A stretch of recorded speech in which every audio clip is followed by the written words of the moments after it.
కురిచేడులో నూతనంగా నిర్మించిన అవధూత శ్రీ యోగి సుబ్రహ్మణ్యేశ్వర స్వామి దేవాలయంలో శ్రావణ మాస పూజలు ఘనంగా నిర్వహించారు.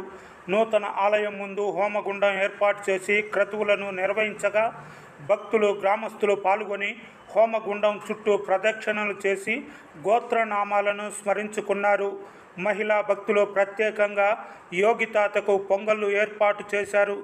దేవాలయం పునర్నిర్మాణానికి ముందు శ్రీ షిరిడి సాయిబాబా ఆలయంలో ఉంచిన యోగి తాత చిత్రపటం, సీతాలాంబ మరియు ఆంజనేయ స్వామిల రాతి పలకలతో పాటు పాదుకలను మేళ తాళాలతో గ్రామస్తులు మరలా యోగయ్య స్వామి మఠంలోనికి చేర్చారు.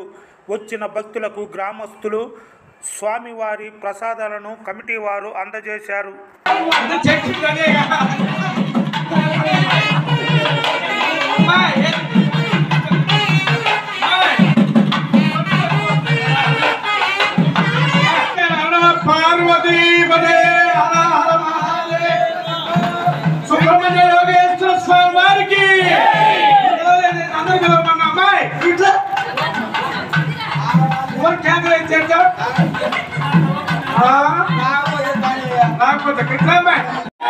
సుబ్రహ్మణ్య యోగేశ్వర స్వామి వారికి, సుబ్రహ్మణ్య యోగేశ్వర స్వామి వారికి, వెంకటరమణ వెంకటరమణ గోవింద గోవింద.